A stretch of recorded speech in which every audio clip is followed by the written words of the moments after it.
Hola, Buenas tardes, ¿cómo andan? Hola, profe. ¿Todo bien?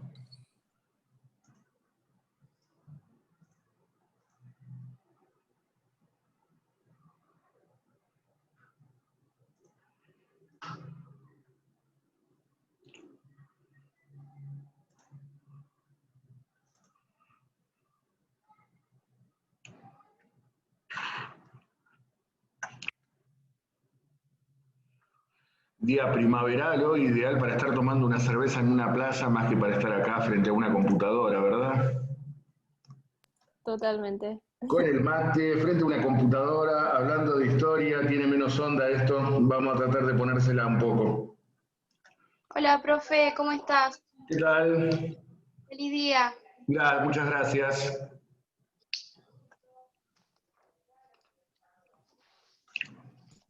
Profe, perdón, ¿de qué es el día? Hoy es el día del profesor. Ah, profe, feliz día. Muchas gracias. Feliz día, profesor. Muchas gracias.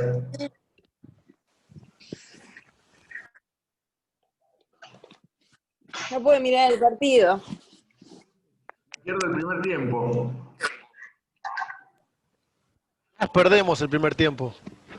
Igual esto se pone interesante cuando hay que ganarle a Boca. La primera rueda es Boca, Boca, ¿quién es Boca? el club ese que está a la vera del riachuelo, que dejó de existir el 9 de diciembre. Alto equipo tenemos ahora. No se pongan tan confiados que después vamos a la Libertadores, Gabigol.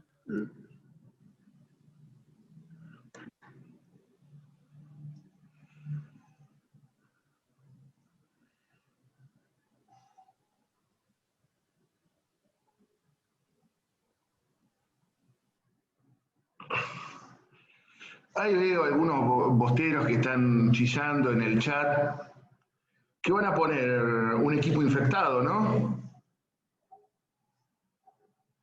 Los dejan de jugar con jugadores positivos.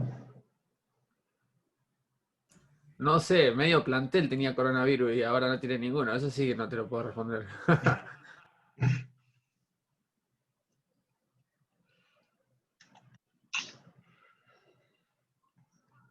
Bueno, vamos a ponernos un poco serios y vamos a empezar. Antes de desarrollar los temas que teníamos para el día de hoy, no sé si alguno ya ha andado en alguna de las plataformas, les subí un trabajo práctico nuevo. Sería el trabajo práctico número 2, y es para abordar con un texto mío, con algo que escribí yo, sobre la comparación entre el Pacto Federal y el Pacto de Unión Perpetua. Si bien es un tema al cual todavía no llegamos, pero estamos más o menos cerca, trato muy transversalmente la cuestión del federalismo, pasando por las instrucciones de Artigas, pasando por el Pacto del Pilar, el Tratado del Cuadrilátero. En consecuencia, al margen de la cuestión de la temática dura de ese trabajo, tienen cruzado transversalmente muchos de los temas que ya hemos visto o que estamos viendo. Me parece que es un trabajo que les va a servir como para ir afianzando la cuestión atinente al federalismo, cuáles son las fuentes del federalismo argentino, y hago un sucinto resumen desde 1810 hasta prácticamente llego hasta el Acuerdo de San Nicolás en el capítulo final. Así que ese trabajo es para hacer exclusivamente con el texto mío.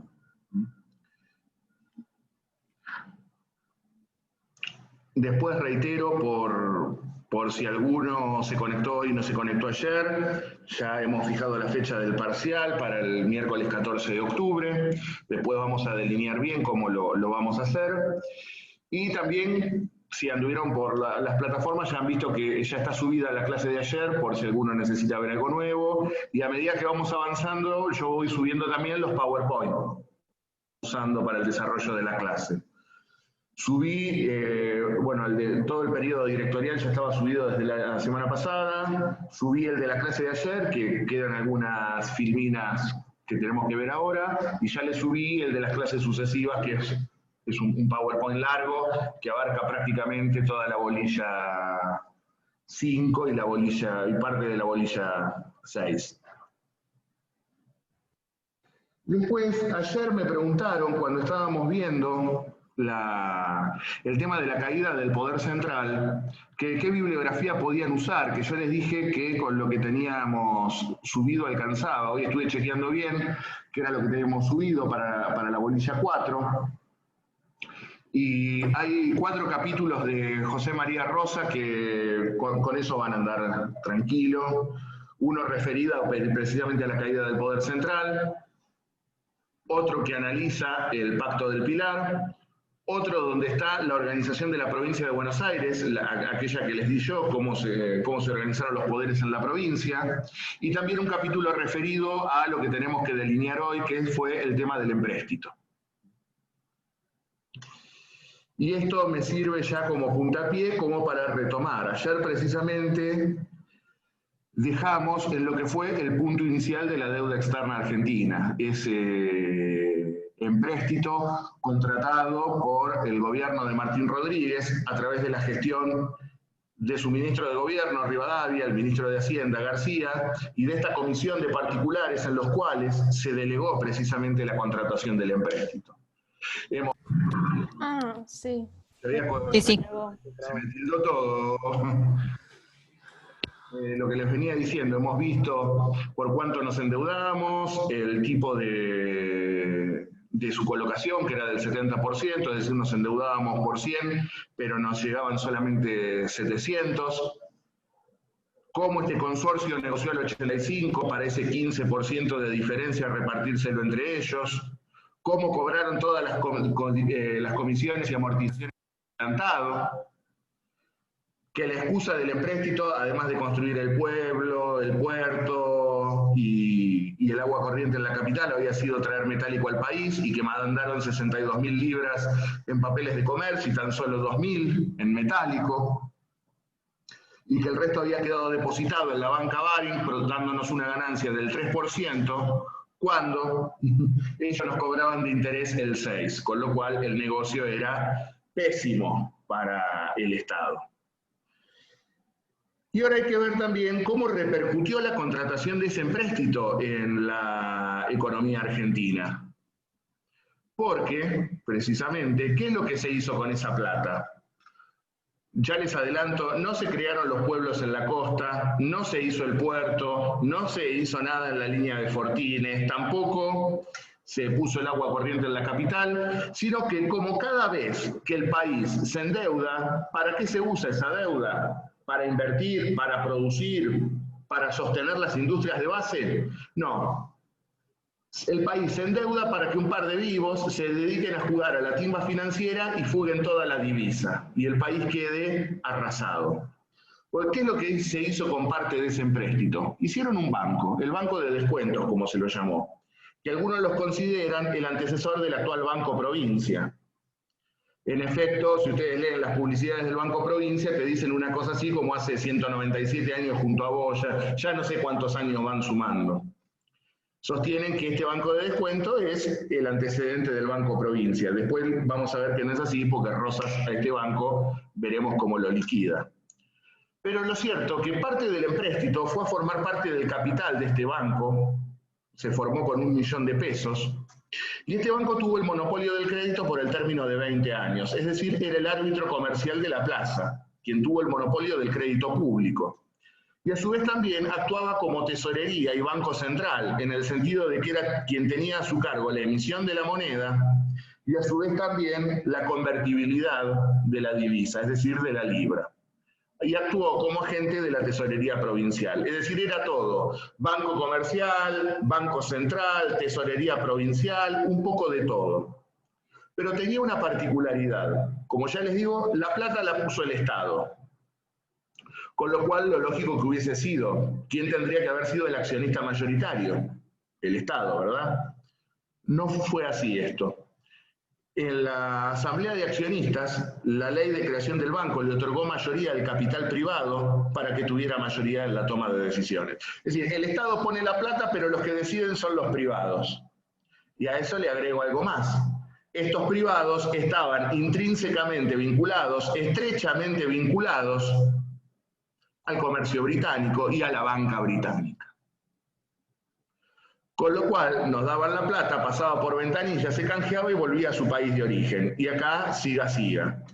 Es decir, el manual de los perfectos liberales argentinos.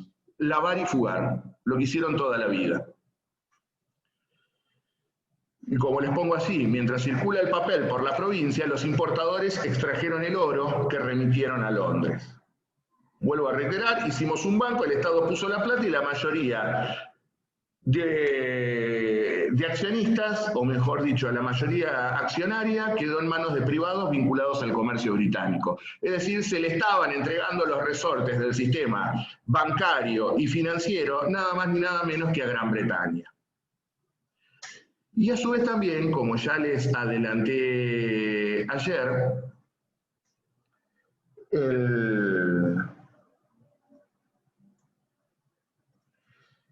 ¿cuál era la garantía para la contratación del empréstito? Porque obviamente no te iban a dar la plata gratis. ¿Cuál fue la garantía? Se hipotecó toda la tierra pública de la provincia de Buenos Aires. Ahora bien, ¿qué pasaba? Como estaba en garantía, es decir, la tierra estaba hipotecada, no la podés comprar, no la podés vender. ¿Cómo haces para movilizar la tierra?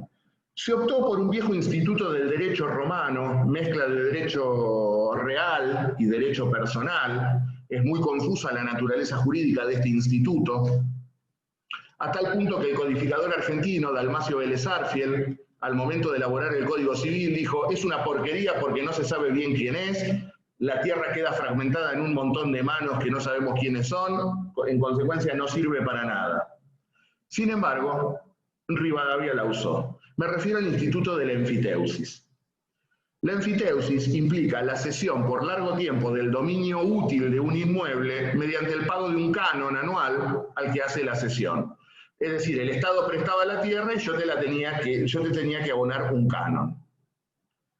Ahora bien, el problema es cuánto te doy, a cuánto te lo doy y qué obligación yo te impongo por la tenencia de esa tierra. No había obligación de poblarla ni de trabajarla, ni tampoco se entregaron pequeñas parcelas de tierra, sino que lo que se entregó fue precisamente enormes suertes de estancia, muchas hectáreas de la provincia, que no podía ser menor a media legua de frente por legua y media de fondo. ¿Y cómo ibas si la solicitabas? Te presentabas a la recientemente creada Oficina Topográfica, pomposo nombre para el catastro provincial, y te presentabas ahí y le decías al escribano de gobierno: bueno, yo quiero en enfiteusis un pedazo de tierra desde el Salado hasta el Tuyú. Bueno, le doy a fulanito de tal toda esta tierra en enfiteusis. Vale decir que nunca pagaron el canon, que nunca la usaron, y con esto se formaron los grandes latifundios de la provincia de Buenos Aires. En efecto, la principal enfiteuta sería la recientemente creada Sociedad Rural Argentina, cuyo principal accionista era Bernardino Rivadavia. Como verán, los liberales también siempre fueron muy hábiles para estar de los dos lados del mostrador. Porque se me viene a la mente, por ejemplo, hasta hace poco, el ministro de Energía era miembro del directorio de Shell. Es decir, el tipo que tenía que fijar el precio de los combustibles era uno de los principales CEOs de Shell. ¿Para qué lado les parece que puede llegar a patear?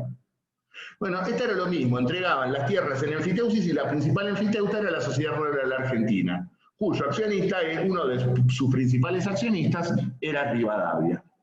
Como verán, estos que se la pasan hablando loas de la propiedad privada, luego los negocios los hacen a costa del Estado. Y cuando están endeudados y no saben para dónde salir, recurren al Estado y siempre el Estado sale en su auxilio. Para la ganancia son capitalistas, para la pérdida se acuerdan de que existe el Estado. De este modo influyó la política del empréstito aplicada en Buenos Aires. Y ya para ir terminando esta bolilla, nos queda ver algo que yo les referí ayer, en el sentido de que Buenos Aires durante este término corta amarras con el resto de las provincias hermanas y se dedicó a invertir los fondos que eran de carácter nacional en su propio crecimiento y en su propio embellecimiento. Y en este sentido, teníamos pendiente la cuestión del Congreso de Perdón, Córdoba. profesor, una Sí. pregunta. ¿Incluso con Santa Fe? ¿Cómo? Porque usted dijo, incluso con Santa Fe corta amarras, porque ayer usted había dicho de que... En cuanto a materia económica y auxilio, políticamente jugaron juntas y ahora veremos cómo. Bien, bien, muchas gracias. Porque precisamente, como ya les digo, había quedado pendiente la cuestión del Congreso de Córdoba. ¿Se acuerdan que había sido convocado por el Tratado de Venegas? Que yo les expliqué cuál era la política que pensaba diseñar Bustos a través de ese Congreso, a efectos de reunir a las provincias, volver a establecer el Estado Nacional y auxiliar la campaña libertadora del general San Martín. Sin embargo, como ya les digo, la política de Martín Rodríguez cambia, porque cuando firma Venegas era cuando tenía el respaldo de los estancieros de Buenos Aires. Pero recuerden que de junio de 1821 en adelante, cuando ingresan al gobierno Rivadavia y García, el gobierno de Martín Rodríguez cambia decididamente su política y en consecuencia hará todo lo posible para boicotear el Congreso de Córdoba. En efecto, muy a pesar de esto, Rivadavia va a hacer elegir a algunos diputados y los manda rumbo a Córdoba, y los va a mandar con un pliego de instrucciones que eran verdaderamente inadmisibles y que tenían el claro objetivo de hacer fracasar el Congreso.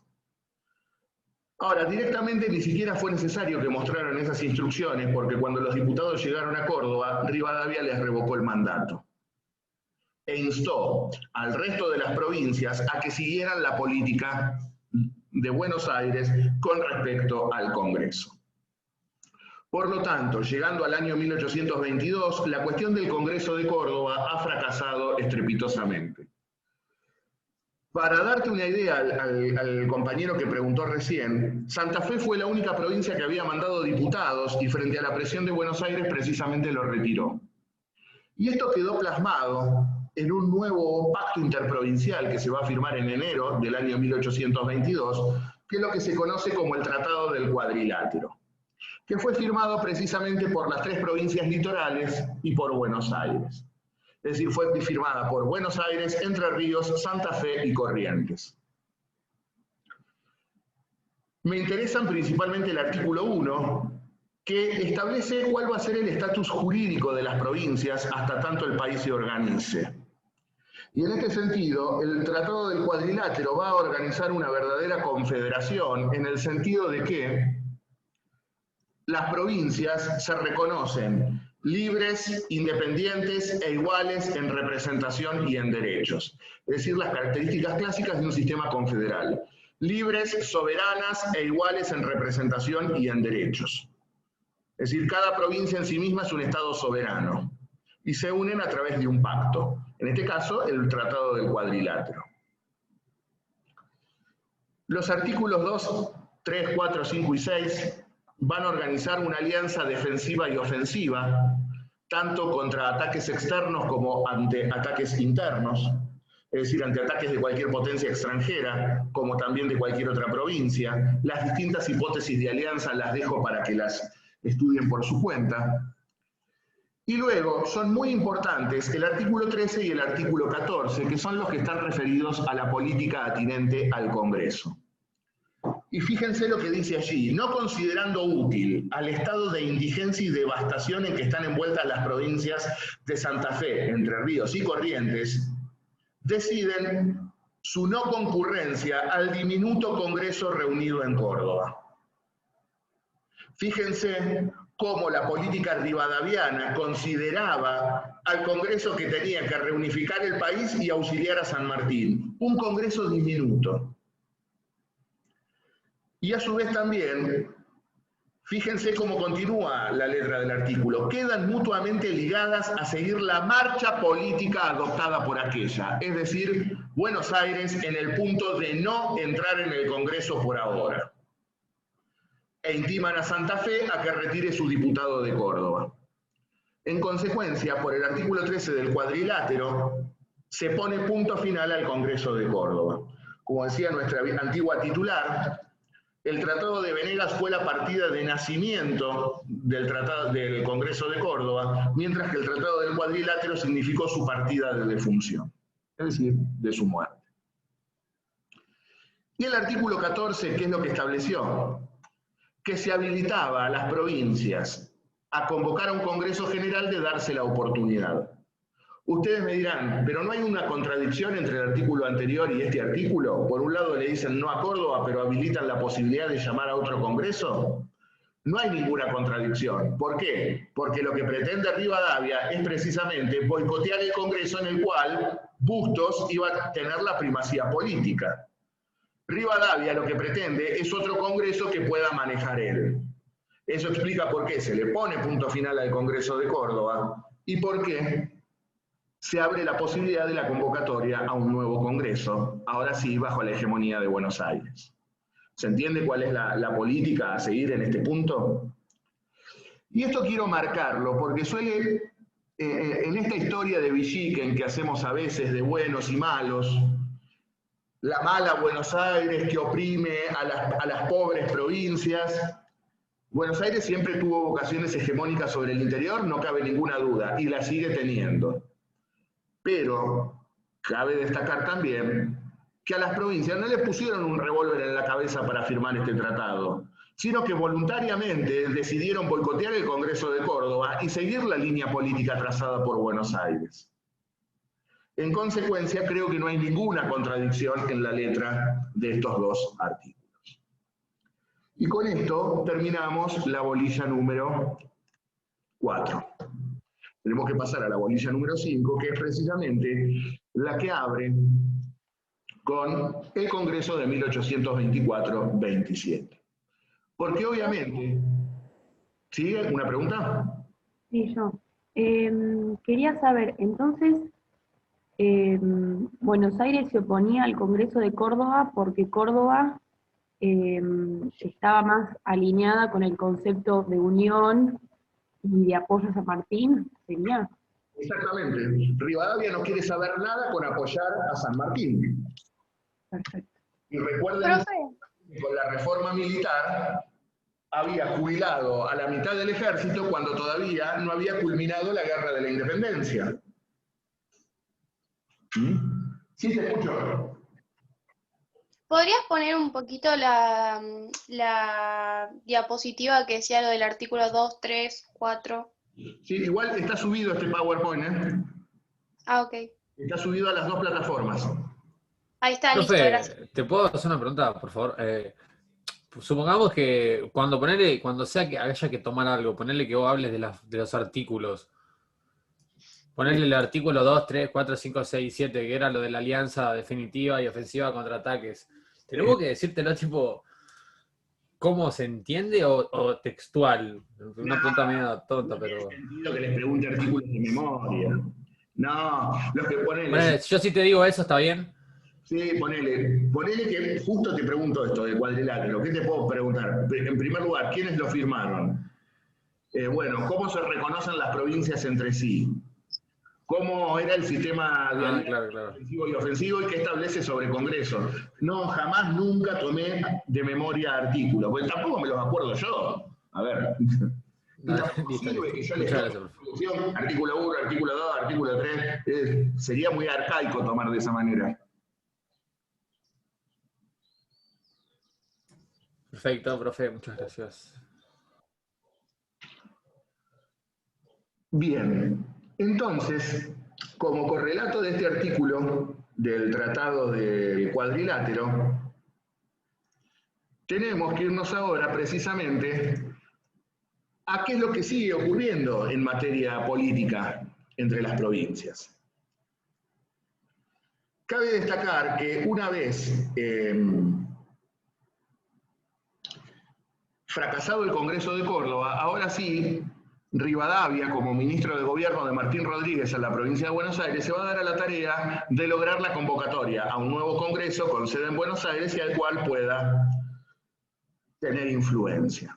Y en este sentido, va a enviar algunas misiones diplomáticas al interior a efectos de tantear cuál era el estado de las provincias. Fueron 3 misiones al interior, una a cargo de Juan Gregorio Las Heras, que fue rumbo a las provincias del centro y del norte, otra al mando de Juan García de Cosio, que fue rumbo a las provincias del litoral e incluso pretendió ingresar infructuosamente en el Paraguay, y la más importante de las misiones, que fue la encabezada por el deán Diego Estanislao Zabaleta, que se dirigió rumbo a las provincias cuyanas. Fue la principal misión, porque precisamente en Cuyo se encontraba residiendo, luego de haber abandonado el mando del Ejército de la Independencia, el general San Martín. Y los liberales porteños, con Rivadavia a la cabeza, son tan cretinos, tan despreciables, que lo que le dijeron a San Martín fue lo siguiente: mire, general, su presencia en el país es un verdadero obstáculo para la unión entre los argentinos. Frente a esto que le dicen allí a San Martín, un verdadero patriota, un tipo que quería al país en serio, tipo que podría haber sido un gran militar en España, no es que no lo haya sido aquí, pero podría haber terminado tranquilamente su carrera en España, forrado en plata. Sin embargo, decidió venir a pelear por un país que muchas veces les dio la espalda. Y en este sentido, San Martín tendrá la grandeza que tuvo toda su vida. Y bueno, si yo soy el motivo de la discordia entre los argentinos, me voy del país. Y en efecto convencieron a San Martín para que se fuera del país. Como consecuencia de esto, San Martín rápidamente abandonará Mendoza, pasará por la capital buscando a su hija Merceditas y partirá rumbo al exilio, del cual no retornará nunca más. Estará primero en París, luego una breve estancia en Bélgica, hasta su residencia final en Boulogne-sur-Mer, allí cerca del puerto de Calais. Con lo cual, entonces, se sacaron de encima a San Martín estos muchachos.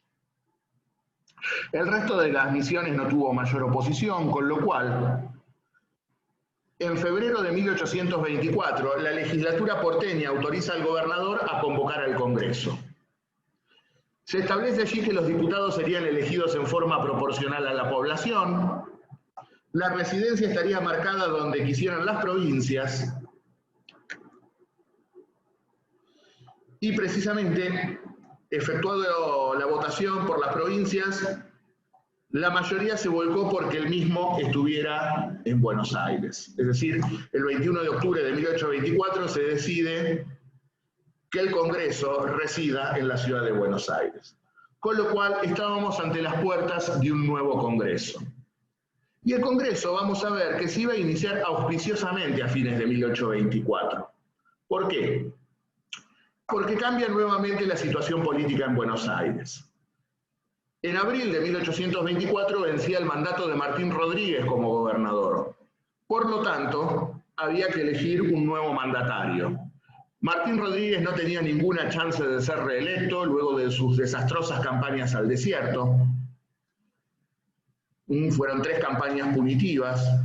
En la primera lo molieron a palos, en la segunda lo molieron a palos y en la tercera llegó hasta Bahía Blanca, no se cruzó un solo indio y cuando volvió lo agarró el invierno, se le murieron las tropas de frío, de hambre, con lo cual fue un verdadero desastre. Después de este colapso no tenía ninguna chance de ser reelecto. Todo hacía suponer que quien sería elegido era el hombre fuerte de la política porteña, es decir, el ministro Rivadavia. Sin embargo, Rivadavia no quiso ser electo gobernador. Puede haber 2 explicaciones de por qué Rivadavia no quiso agarrar la provincia. La primera es porque ella presumía que podía ser elegido autoridad nacional por el Congreso que tenía que comenzar a funcionar. Pero a su vez también necesitaba volver a Londres Rivadavia por un tiempito. Claro, tenía que ir a cobrar lo que le correspondía como consecuencia de la negociación del empréstito. Tenía que ir a cobrar su partecita del empréstito. Con lo cual, dice, no agarro la provincia, termino de hacer mis negocios en Londres y cuando vuelvo me eligen autoridad nacional. No estaba tan equivocado, porque en efecto haría sus negocios en Londres y en 1826 volvería para ser presidente, ni más ni menos. Pero me estoy adelantando a los hechos. Lo cierto entonces es, ¿quién va a ser elegido gobernador? Finalmente es elegido gobernador de Buenos Aires un viejo oficial del Ejército de los Andes, Juan Gregorio Las Heras. Un hombre que hemos visto fue quien desempeñó una de las misiones diplomáticas para convencer a las provincias de reunirse en Congreso, y a su vez también un viejo oficial del Ejército de los Andes, uno de los grandes héroes de Chacabuco, con lo cual era un hombre con mucho prestigio en las provincias y a su vez también un hombre en el cual las provincias confiaban. Es decir, luego del aislamiento del periodo rivadaviano, Las Heras fue un tipo que trató de volver a reunificar el sentir nacional e inclusive hasta tuvo un proyecto para recuperar la provincia oriental. Inclusive veremos que durante su mandato se va a producir la célebre expedición de los 33 orientales, que culminará con la breve reincorporación de la provincia oriental a la Argentina. Por lo tanto, Las Heras entonces será el nuevo gobernador. Y Las Heras, a su vez, será el encargado de inaugurar en diciembre de 1824 las sesiones de este nuevo Congreso Constituyente. Previo a la elección del Congreso, la legislatura de la provincia de Buenos Aires dictará lo que se conoció como la Ley de Autonomía Provincial, que estableció tres cosas muy básicas. Que la provincia, mientras tanto estuviese reunido el Congreso, se regiría por sus propias instituciones, y a su vez también la provincia se reservaba el derecho de aprobar o no la Constitución que dictase ese Congreso. Era una ley por la cual Buenos Aires reafirmaba sus derechos autonómicos. Como ya les digo, en diciembre de 1824 se inaugura el Congreso y rápidamente el Congreso tratará de organizar provisoriamente el país hasta tanto el Congreso dicte la Constitución. Es así que en el mes de enero de 1825 va a dictar la ley que se conoció como Ley Fundamental. Esta ley fundamental es la que organizó provisoriamente el Estado hasta el dictado de la Constitución por parte de este Congreso. Por el artículo primero establece que reproducía por medio de sus diputados, las provincias, y del modo más solemne, el pacto de unión por el cual se declararon libres e independientes de España. Reitero, el artículo primero ratifica la voluntad de las provincias de ser un Estado federal, porque ratifica no la independencia, como sostienen algunos autores. La independencia ya había sido dictada en 1816 y las provincias que no estuvieron en el Congreso de Tucumán se habían declarado independientes a través del Congreso de Oriente, con lo cual no había nada que ratificar. Lo que ratifican aquí las provincias es la voluntad de ligarse en forma federal y por eso reconocen el pacto de unión por el cual se declararon libres e independientes de España.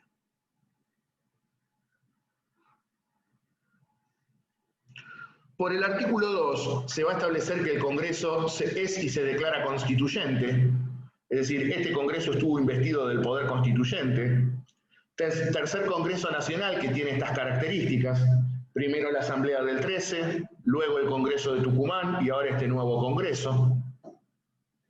Y a su vez también aseguró los derechos autonómicos de las provincias, que se iban a regir por sus propias autoridades e instituciones hasta el dictado de la Constitución.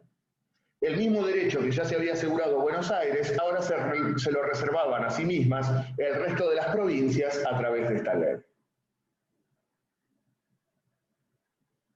También, en algo que es muy trascendente, la Constitución que sancionara el Congreso tenía que ser aprobada por las provincias. Es decir, también aquí las provincias se reservan otro derecho que ya Buenos Aires se había asegurado por su ley de autonomía. Es decir, las provincias se reservaban el derecho de aprobar o no la constitución que dictase el Congreso.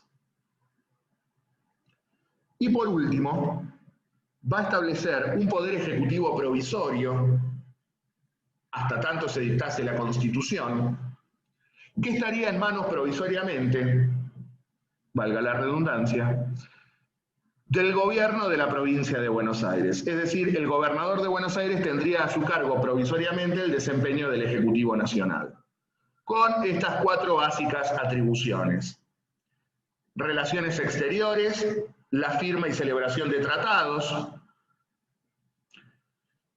ejecutar y comunicar las resoluciones del Congreso y a su vez también la facultad de presentar proyectos de ley al Congreso.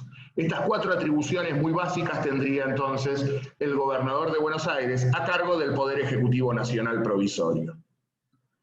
Y ustedes me dirán, ¿las provincias se suicidaron entregándole estas atribuciones al gobernador de Buenos Aires? No, tiene una explicación por qué se las dieron. Porque las provincias confiaban en Las Heras, creían en Las Heras, y por lo tanto veían en Las Heras un tipo que no iba a hacer ningún desastre, que no iba a violar la confianza que las provincias le estaban entregando. No obstante ello, veremos que en la historia argentina siempre hay peros. Luego de dictada esta ley fundamental, el Congreso va a dictar, llegando al mes de junio, lo que se conoció como la Ley de Consultas. ¿Y en qué consistió esta Ley de Consultas? Fue una especie de encuesta que efectuó el Congreso en el interior a efectos de que las provincias manifestaran por qué sistema de Estado pretendían gobernarse. Es decir, se le consultaba a las provincias qué forma de Estado querían para la Constitución. Como ven allí, se requería a las juntas provinciales, es decir, a las legislaturas provinciales, la opinión de las provincias para designar la base sobre la que ha de formarse la Constitución. Ahora, el artículo 2 es maquiavélico, o bastante cínico, por decirlo de otro modo. Porque, más allá de que las provincias opinasen lo que quisieran, el Congreso era soberano para resolver lo que creyera conveniente. Es decir, la opinión de las provincias no era vinculante para el Congreso. El Congreso podía sancionar lo que quería. Con lo cual, ¿para qué las consultas si vos podés hacer lo que querés? Pero se suponía que en este momento de precaria armonía, nada hacía suponer el desastre que va a venir dentro de muy poquito tiempo. Porque en este contexto pasaron cosas, dijo un político. ¿Qué es lo que va a ocurrir? Como ya les digo, Las Heras apoyaba la posibilidad de recuperar la provincia oriental. Provincia oriental que, como habíamos visto, había quedado invadida en manos de los portugueses desde 1820, luego de la derrota de Artigas en Tacuarembó, y que luego de la independencia de Brasil en 1822 pasó a manos brasileras. Es decir, ahora la provincia oriental estaba en manos del Imperio del Brasil. En este sentido, un grupo de patriotas orientales, viejos oficiales del ejército artiguista, entre ellos los hermanos José Antonio y Juan Lavalleja, Fructuoso Rivera, Fernando Otorgués y otros oficiales, luego de ser expulsados de la provincia oriental, se refugian en Buenos Aires, parlamentarán con Las Heras. Las Heras está de acuerdo en recuperar la provincia oriental, los pondrá en contacto con los estancieros de la provincia de Buenos Aires, principalmente con Terrero, con Dorrego, con Rosas, quienes también ven la necesidad de recuperar esta provincia para el territorio argentino. A esto también se va a sumar Estanislao López de Santa Fe, la provincia de Entre Ríos,